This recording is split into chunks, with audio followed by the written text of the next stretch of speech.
The offices of the New England Patriots are not open to the public.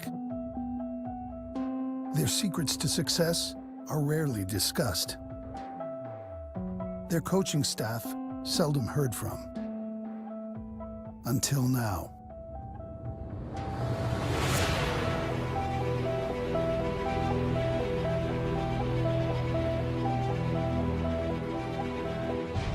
NFL championships are won on the football field. But they are designed inside buildings like this one. These are the architects of the 2014 New England Patriots. Their jobs are complex. Their goal was simple: to win a championship.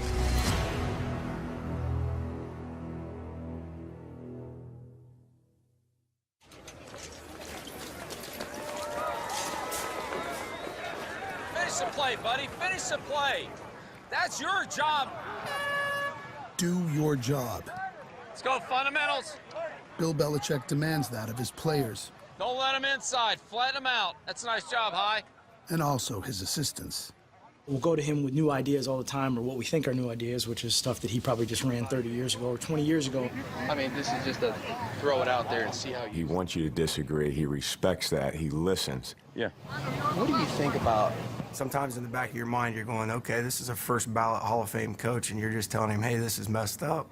It's like every play is like a blow the whistle, Xerox, do it over, you know what I mean? Yeah. He trusts us, and then he demonstrates that by allowing us to go out and make decisions. Yeah, okay. That's a good idea. I make a lot of mistakes, and sometimes you're not as quick to recognize your own as somebody else's, or somebody else can recognize yours before you do. Just take it one thing at a time. So far as Ringo lucky with the Bears. So No, perfect. He has such an unbelievable, uncanny ability to know when to change moods. Get on the sideline. Get on the sideline. That's the thing that you need as a great leader. No shortcuts to being in condition. No shortcut to being mentally tough. The Patriots began the season 2-1. Then came Kansas City. We didn't play well at all. We gave up big plays. We turned the ball over. So we came in at halftime. We were talking about adjustments and all that, but I didn't really feel like that's what the game was about at all. I felt like the game was just really about competition. And that's what I told the team at halftime. I said, this second half is going to define our season. You know, I want to see what kind of football team we have. I'm not that concerned about the score until we start competing better, until we start playing harder. All the X's and O's and adjustments and all that aren't going to make any difference. On the scoreboard, it only got worse. That's awful. Absolutely awful. New England suffered its most lopsided defeat in 11 years. There's going to be some loud music out there. There's going to be people questioning play calling, personnel grouping. We took criticism from everybody, everywhere. It's entirely possible to see how ineffective the Patriots have been on offense over the first 4 weeks. And suggest that they are fatally flawed and there is something horribly wrong with them to the extent that even Tom Brady and Bill Belichick can't fix it. It was also worth wondering if the Patriots' incredible dynasty died at Arrowhead Stadium, too. That's how bad the 41-14 loss was. The Patriots have never looked this incompetent in the Belichick-Brady era. The best part of that is they were telling Tommy that he was all done. Will the quarterback position be evaluated?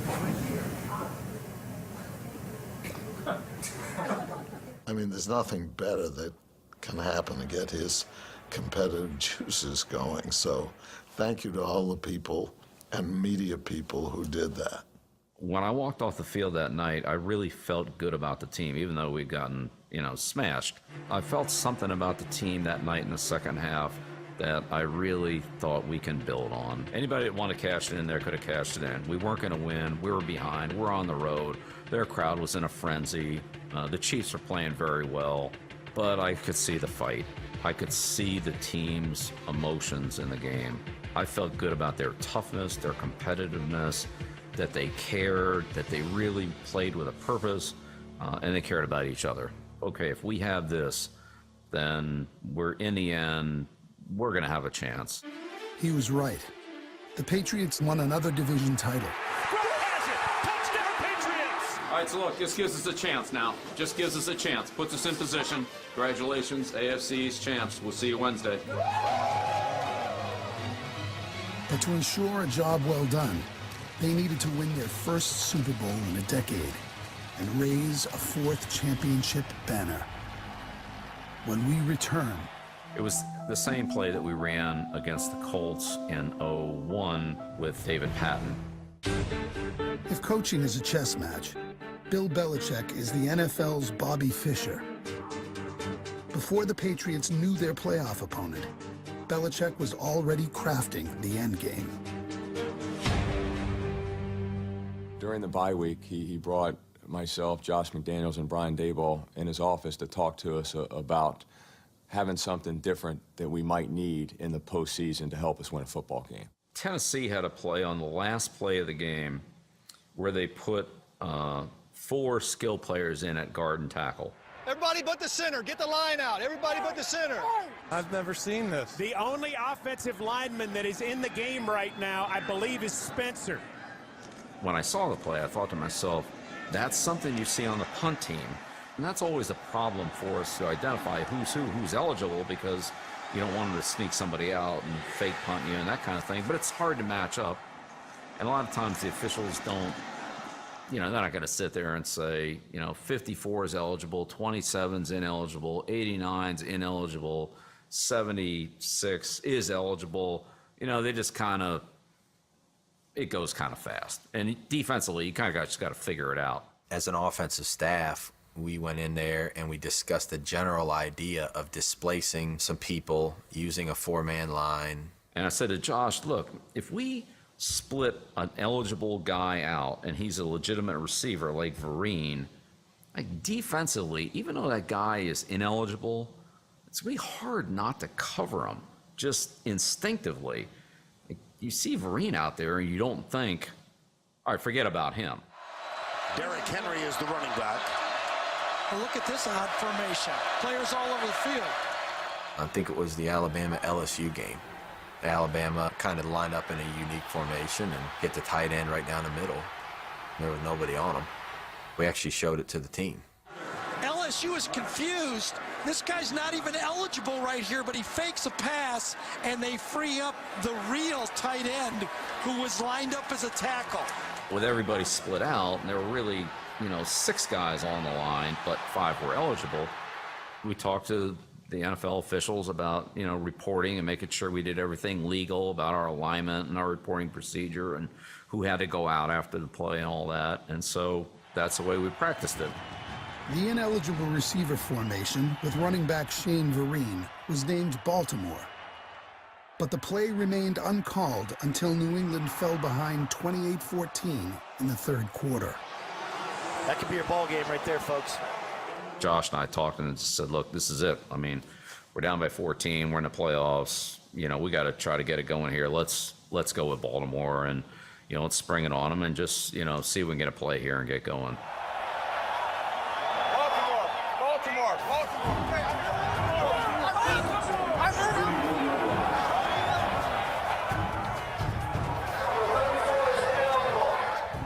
It's the first time in my career, coaching 24 years, they only have 4 offensive linemen on the field. Vereen declared himself an ineligible receiver, but still lined up in the slot. Tight end Michael Ho'omanawanui appeared to line up as a 5th offensive lineman. The Ravens left him uncovered.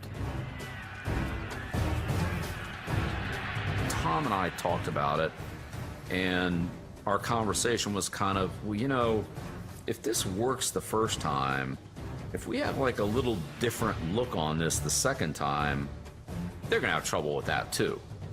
So we changed the formation a little bit and made it Raven.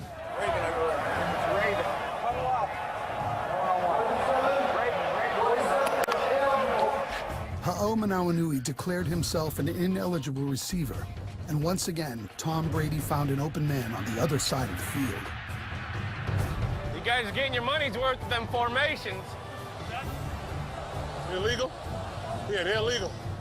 There's really no doubt about the rule. We didn't do anything that, is in any way in violation of the rules.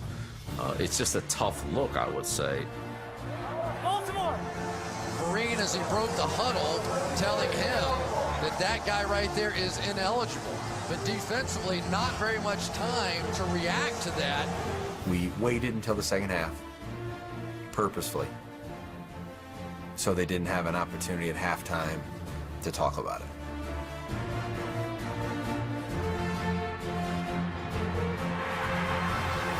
Touchdown, Patriots! Oh, John Harbaugh is livid about this one. We figured that, okay, now they're going to go to the sideline. Like, now they got to spend time talking about this. And now the next series, we're not going to run it, but, you know, maybe that'll distract them a little bit and so forth. They don't know the difference between whether Julian's ineligible or Shane's ineligible. Hey, whatever it takes to get a spark, get it rolling down the field, then we go back into our regular offense. You know, we're down by 7, right? And Josh and I just looked at each other, and it came out of our mouth at the same time, like, let's go to the double pass. I don't need any lead time for the double pass, do I? I mean, I don't have to tell you it's coming, okay. Amendola along with Brock. Now Edelman motions out to the left. Quick throw for Julian, setting up a screen. He's going to look to throw downfield. Amendola wide open. Picks it. He keeps it strong. He's gone. We went away from letting anybody other than Tom throw the ball for quite a while because we had another time where we let somebody throw the ball in New York and it ended up in an interception. And I can remember the staff meeting that we had after that game. Never again, you know, with Tom Brady as our quarterback, will we need to have somebody else throw the ball. Not necessarily. It was early in training camp, and, you know, I talked to Josh, and we need to get some just misdirection plays in, plays that are a little bit different. And I said, like, what do you think about the double pass? You know, Edelman can throw. And he gave me that look like, you're the one who said nobody other than Brady is going to throw the ball for us. And I said, yeah, it's been a decade. Maybe let's give Edelman a chance.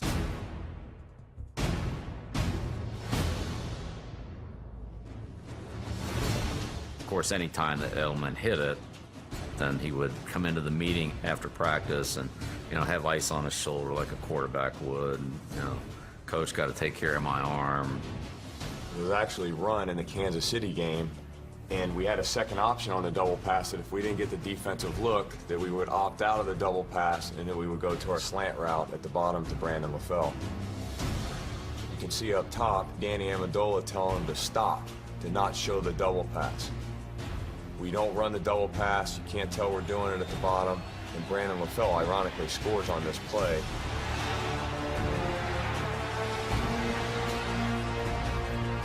In hindsight, obviously, that was going to be critical to our season because if we don't have the players execute the part of not giving away the double pass, then we don't have this play available for us in the biggest game of the year when we needed it versus Baltimore.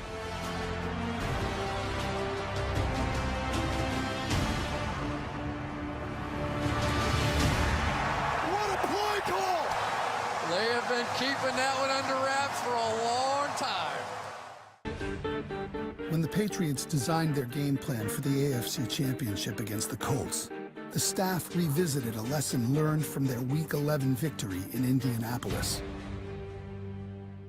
We didn't want to make this a deal where we're going 3 and 4 plays and then they got the ball again. You're trying to neutralize the amount of time that they're on the field and at the same time control the ball and finish in the end zone. We used an extra offensive lineman to hammer them in the run game.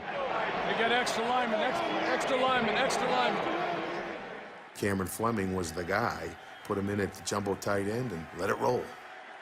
This extra tackle out here is really making a difference. Cameron Fleming, and they are just either confusing or blowing the Colts off the ball here. Jonas Gray helped defeat the Colts with 201 rushing yards and 4 touchdowns. LeGarrette Blount started the AFC Championship against the Colts, but a change in running backs did not result in a change in game plan. Well, I don't think it was the same general approach. It was the same approach. Until they stopped it, we were going to use it. We said it in Week 11. Until you face the bully and tell him that you're not going to be pushed around, all that bully's going to do is find you every day in that schoolyard. pound the freaking ball. That's all. Just pound the ball. He takes the handoff. LeGarrette blasted straight ahead. Carves left. Across the 5. Between two defenders. Touchdown. Blunt force trauma has returned to the playoffs. You know, we talk about it a lot about, you know, before you win, you have to learn how not to lose. And one of the things that'll get you to lose quick at big plays. Well, we put Revis on Wayne. Browner was on Fleener a lot. The key matchup for us in that game was Kyle Arrington on Hilton. Kyle Arrington had him on anything underneath.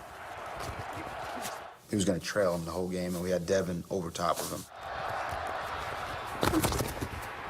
I think he only caught one ball. That was, and they made a hell of a throw and catch. They got Browner waiting for me, and they also got, it's just like two guys standing in front of me.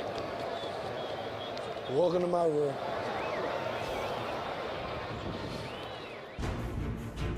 Like in the Baltimore game, the Patriots caught their opponent off guard with an unorthodox formation.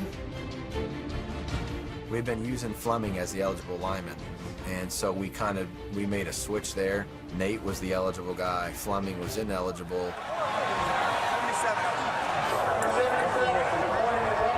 We put a tight end on the other side, and it looks like he's the tackle, even though he declared himself eligible. You know, it looks like he's still lined up in his original position, although technically he's eligible. Nobody covered him. Double stack to the right, Blunt in the back. With Brady pulls away. Play fake to Blunt. Quick throw to a tackle out to the shoulder. Across the 5. Nate rolling over defender.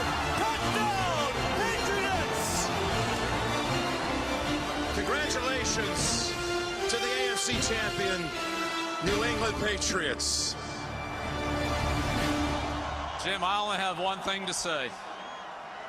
We're on to Seattle. When we return, I read something online related to reports coming out of Indianapolis and just sort of chalked it up to sour grapes at the time.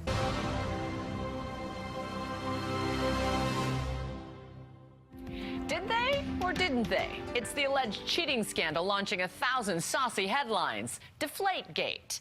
Tonight, the New England Patriots are fighting back against accusations of unsportsmanlike conduct. Did they deflate footballs during their championship game to gain a strategic advantage? The first I heard about it was at halftime when I heard that the NFL needed both teams' footballs, and I was to try to help get our footballs into the league's hands, so I don't know why they needed them. They just needed them.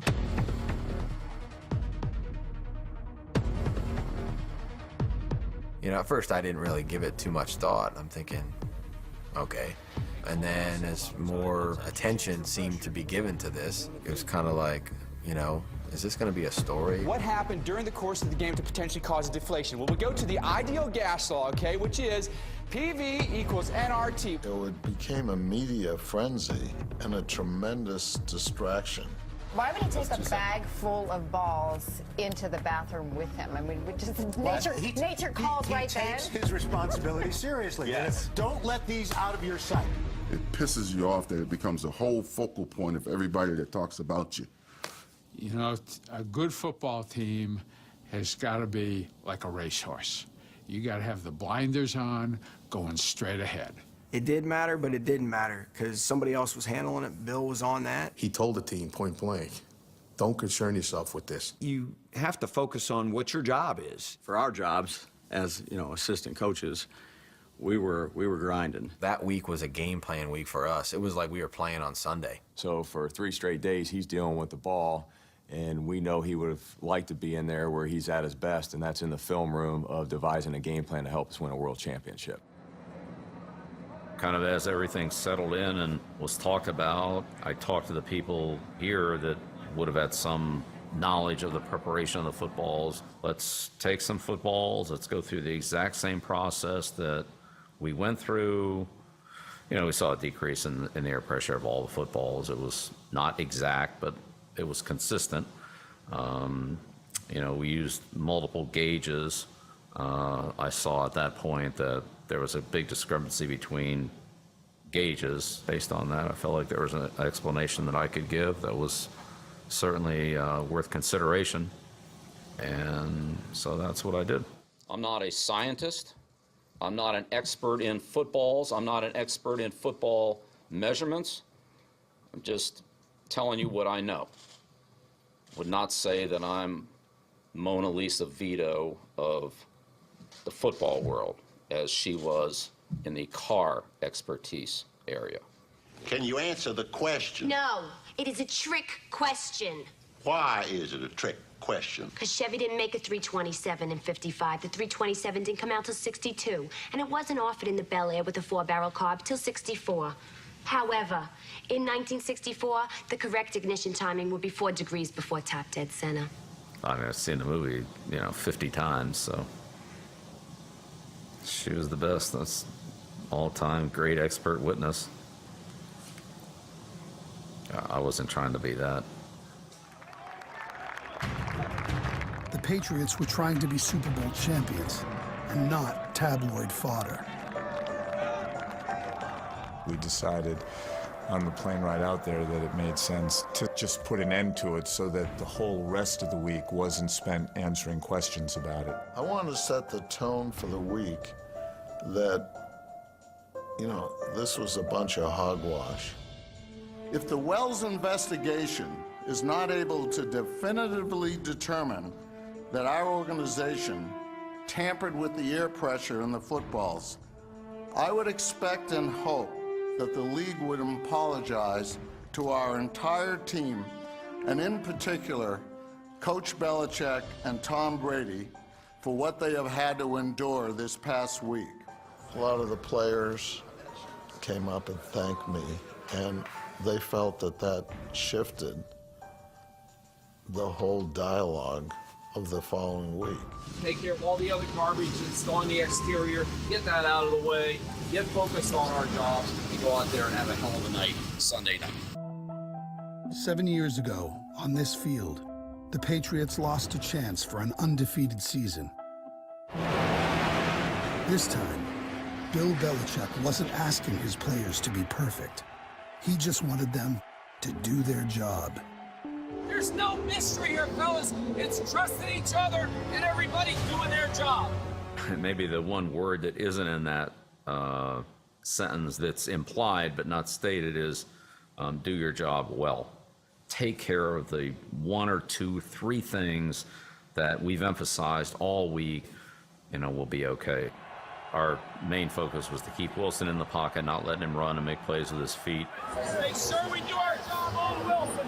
Whether it be running or extending plays, make him throw, from the well with guys around him.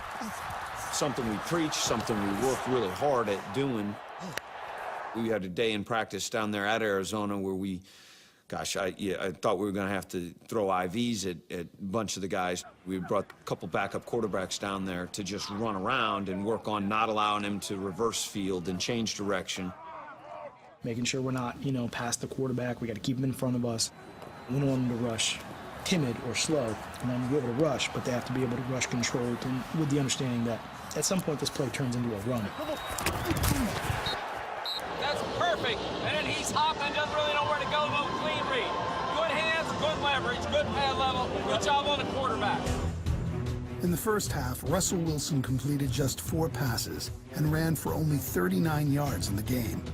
As far as the Patriots' offensive game plan, there were 3 points of emphasis. Number 1, offensively, we had to block a fabulous player, Bennett, number 72. Truth is, we didn't really block him all day. Tom just did a great job getting rid of the ball. The only guy that's giving us any trouble is 72.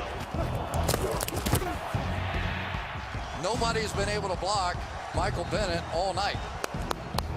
Good hit, 72. Number 2, don't run vertical routes, run moving routes, crossing routes. Well, let me get quick on you. Force their defense to cover our quickness. Patriots using those quick wide receivers and just trying to find a way to run between defenders. Brady has blood to his left to play fake Delaware. Quick throw. Underneath. Touchdown, Patriots! Yeah! And 3, recognize the difference between man and zone, whether that's by formation or by motion or pre-snap read, whatever it is. The best example of that came in the Patriots' final drive of the first half, when they devised a way to isolate Rob Gronkowski. They had played a few snaps in that drive of man coverage, and because they had done that a few times, we called a play we use in 2 minutes. Gun trigger left, wide. But we just did it from a formation that put Gronkowski by himself. Yeah, single, ready? You gotta go. You know, it's one of those things where you're rolling the dice. I hope they play man coverage. Right flexed out to the near side right. Now, if they didn't play man coverage, it was going to be Sherman over there on him, and the ball would have probably gone somewhere else. When we broke the huddle and Sherman came over to the other side of the field and Wright walked out on him, I think everybody on our sideline knew where the ball was going to go. He lobs it to the right side for Gronkowski. Has a step, has a touchdown! A linebacker, bump and run on a 6'6" tight end all day long, baby. England is back in the lead.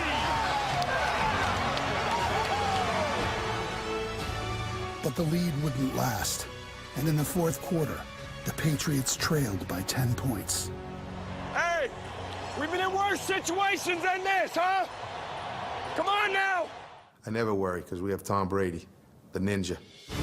Bottom line is, you give him time, he'll make things happen. Nobody's better. Lead us, baby. Let's go. Shotgun snap to Tom. Play fake to Blunt. Shuffles left. Fires back to the end zone. Touchdown, New England! Danny Amendola! A fight. That's what makes you guys what you are. A continuous fight. Keep going. We got a lot of football to play. All right? Guys are making plays because you're giving them a chance. The Patriots had a great chance to score on the play prior to Danny Amendola's touchdown. Watch this one. In, stop on a dime, back out, could not be more wide open, and Brady missed the throw. You know, Jules had him, and Tommy just missed it. You know, we scored, came to the sideline. I think everybody felt the same way. Let's call that again, you know. Yeah, Tommy definitely said, hey, come back to that. It's a great call. Come back to that again. Tom Brady and the Patriots looking for a fourth quarter drive to take the lead here at Super Bowl 49. Hey, we need a big championship drive. That's what we need. In a quarter in which he completed 13 of 15 passes for 124 yards, Brady's final throw came on a play he had already run. Top short drop, looks left, throws for Edelman, touchdown! Worked brilliantly before, Brady missed the pass, come right back to it, and Edelman gets it done. But it was a play he and his teammates had never practiced. That play was put in the night before in a ballroom in a walkthrough setting. Hey, what up, buddy? How's everything? Good, you? Sometimes what we do is if we are going to add something on a Saturday night, we don't even make a big deal out of it. We say, hey, guys, you know, we're going to add this, and our guys are tremendous. They don't flinch. It's, okay, you got it. Having the courage to draw up a play at the 11th hour might win you a Super Bowl. But as the Patriots know all too well, it's the plays no one could ever imagine that can lose you one. Russell in the pocket. Russell for Curse, and that's broken up again. And, oh, did he wind up with a football? I saw the ball go up. I thought Malcolm deflected it, and it was incomplete. That was my first reaction. I see it batted, and I feel great. Boom, it got knocked up. And then I look, and I don't see the ball bouncing around on the ground, and I think, did he just catch that? He caught it! He caught it! He caught the ball! Unreal! A catch by Curse on the carom, and the ball knocked away by Butler!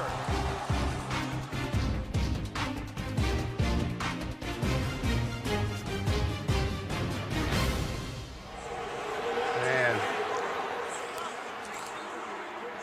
When the Curse catch happened, down the same end of the field where the Tyree catch happened, it was history, unfortunately, appears to be repeating itself. Yeah, here we go again. Here we go again. In this place again. Your heart stopped. I can't believe this. Holy crap, like that actually happened? Can you believe this? I just said, oh, we have no effing luck.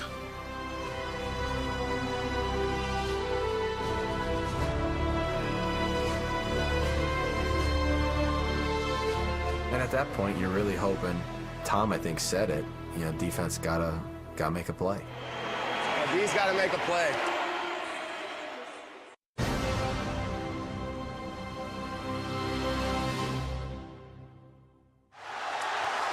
I think Butler hit it. So he breaks up the play. It's still not on the ground. It's still not on the ground. It's still, well, look at that.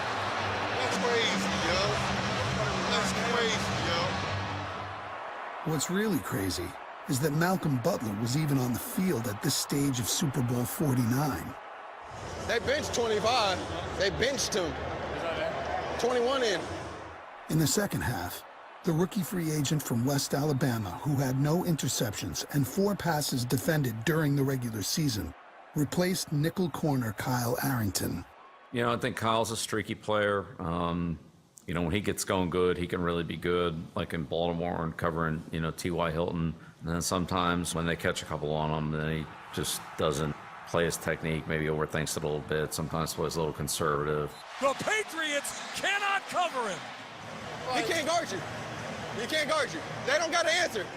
The answer was to move Brandon Browner into coverage on number 13, Chris Matthews, who caught just 1 pass for 9 yards after the change. Malcolm came in and basically covered Curse for most of the second half. We knew they were going to come after him, which they did right away. 3rd and 2 from the New England 47. Here comes the rub. There's Malcolm. You know, it's 3rd and 2. There's the rub. Beat, and now he's trailing. They're going to go at him right now. You know, just a great execution, great job of coming through. Pulls the arm right there, you know, brings the other arm around and makes sure the ball's out. Butler made another big play on Seattle's final drive. Can you imagine what this rookie's thinking? And he could not have played this better. But none of his heroics seemed to matter after Curse's catch. 1st and goal at the 5. 1:06 to play. Russell under center. He hands to Lynch. He goes left. He pounds it down the line. Unbelievable play by Hightower. Unbelievable play. The most unsung, but the biggest play of the Super Bowl. From up in the box, I mean, it looks wide open. I mean, it was wide open. I remember texting him 2 days later. I said, have you seen this play? I said, how in the world did you do this? He bench presses Okung off of him, and he tackles Lynch with his shoulder. And now New England has to think about taking a timeout. When he got down there, you know, I thought about the timeout. I knew they only had 1 timeout left. And when I looked over there, I don't know, something just didn't look right. They started on, and they started off, and now... Hey, you're out. However many seconds had gone by, and I'm thinking, all right, I'm not going to take them off the hook here by taking the timeout. If they want to use it, let them use it. And Matt said, you know, do you want the timeout? You want to call the timeout? Do you not want to call the timeout? It was a very lonely moment for me because he wouldn't talk to me. He wouldn't even look at me. He was just kind of staring across the field. You know, the clock is running. People were saying stuff up in the box, asking, were we going to take a timeout? I'd say, Bill, they're wondering about a timeout. He said, yeah, I got it. And you could see it when you watch the rewind or whatever. You could see Bill doing that, which is amazing. That's, again, the genius. He said, yep, I got it. Like we were in the meeting room right now. I said, no, just play goal line. They're going goal line. They're going goal line. We have different goal line packages. If they had 1 receiver out there, we'd have 1 corner in the game. If they had 2 receivers out there, we'd have 2 corners in the game. If they had 3, like they did on that last play, then we've put 3 corners out there. It was the first time we were in that personnel group all year. The situation had never come up where we needed to use it in a game until that very last play of the season. Thank God we had it. We spent a lot of time talking about it, and as a coach, and I guess as a young coach, you think it's never going to come up. And then here it is, the biggest game of our lives. Thankfully, Bill's a forward thinker, and no stone goes unturned. We were all ready for it. Josh, I remember him chiming in on the headset, Flo, send Malcolm, and Flo turning around and yelling, Malcolm, go. Malcolm, go! Malcolm was in for Kyle during the game, so Malcolm had to go in, you know, for Kyle at that point in the game. Let's go, Rob. Let's go. What's funny is if you look at the play, Browner is having a conversation with Malcolm, and he's telling him exactly what he's going to do. I'm going to jam this guy, and then, you know, we told Malcolm, just go. If you remember, Malcolm's matchup was really Curse. But Browner had seen enough of those pick routes. He anticipated what was coming as well as Malcolm. So he was like, let me get up here and jam the point, you go. Malcolm had seen that in practice. Butler had seen it in practice. He just didn't stop it. The inside receiver got off the line and up into the end zone. Malcolm didn't really have enough awareness for the play, so he had to go all the way around behind the receiver and the defensive back, and there was just too much space. It was an easy touchdown. So the coaching point was, if they're close enough together, then you've got to be ready to get over the top, and the defender on the inside guy has got to jam him so that he can't pick the corner going over the top. The fact that the Patriots were even practicing against this play was a credit to Ernie Adams.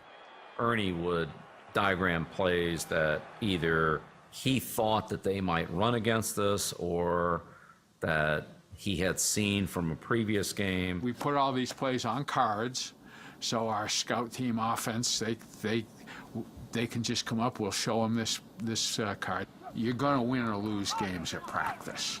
I mean, there is no such thing as being a game day player. You see situations come up on the practice field, you've worked on it, you know what it takes. When it comes up in the game, because you're trained, you're seasoned, you've seen it, you react to make the play.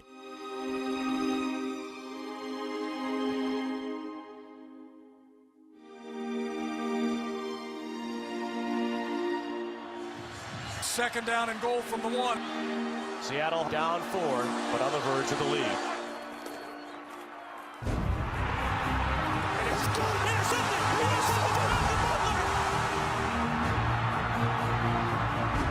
What happened? It overlapped the end and cut the route. He saw the pick play coming. He did his homework, and he fired his shot and made the play of the year. Browner really had a lot to do with that play because he jammed the inside receiver and never got off the line of scrimmage, and Malcolm anticipated the play that he didn't anticipate as well in practice. I wish I could say that everything we did worked out as well as that. Obviously it doesn't, but we do try to make sure we're ready for anything that's going to come up on a Sunday.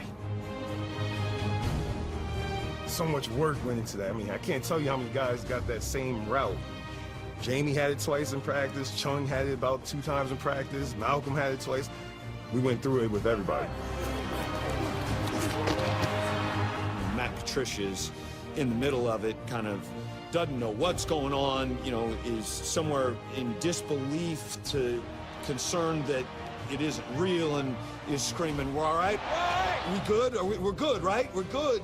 I'm like, "Yeah, Matt, we're good, man. We're good." He caught it. I had to gather myself. I didn't want to have a heart attack out there, but I tell you what, it was awesome. Just flat out awesome. It was a feeling unlike any I've ever had, I can tell you that. You're not going to have that feeling that many times in life in general. And I remember turning around and I saw Tom's face. He looked like a child. Oh my God! We did it, guys! We did it! Oh, that's awesome, man! I love it! I know how hard he works and how much time he puts in. To see him respond and react like that was worth it. That was awesome. To see those guys come through and make a play like that in that situation, in as much stress and pressure as you can possibly imagine, I mean, I don't think you really could be any prouder. They were denied perfection 7 years ago. They're going to cap the 2014 season with a perfect ending.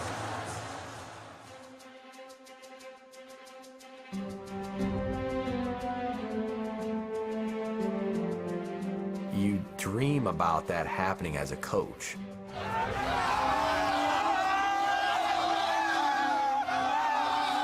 To actually realize it was happening is surreal.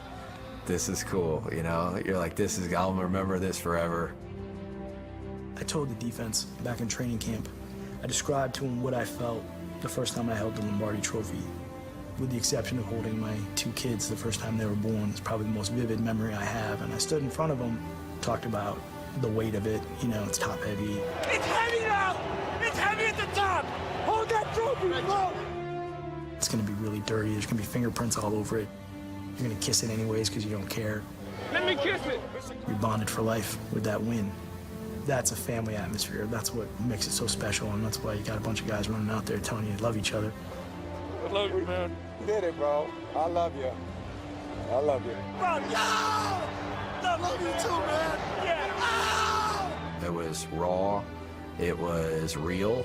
Love you guys. I love you too. Love you guys. We champs, baby. And I think it was unique for other people to see it, although it wasn't unique for us to hear it. I love you, buddy.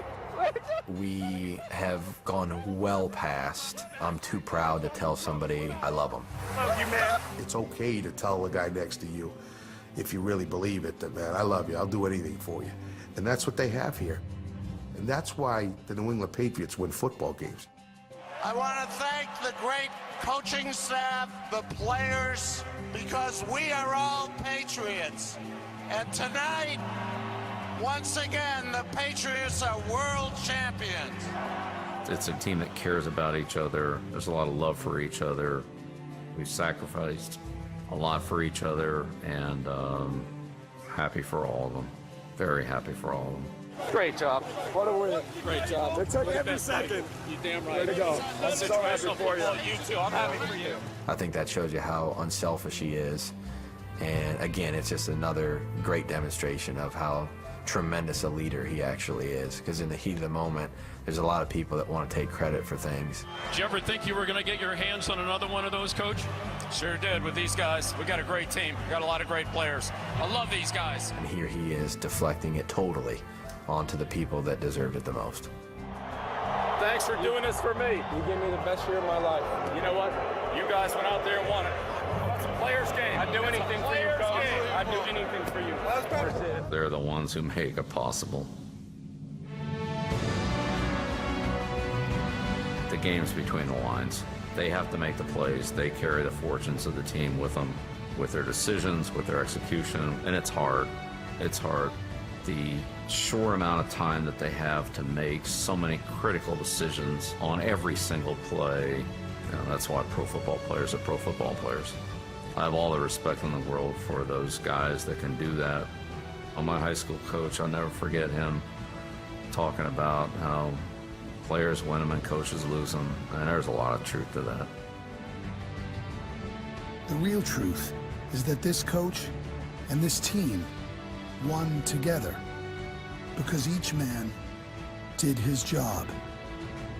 You know, in the end, that's the feeling that I want all of us to have, is if I go out there and do my job, I'm very confident in the guys beside me doing theirs. Let me go out there and do the best job I can do it, what I have to do, then that's my contribution to the team.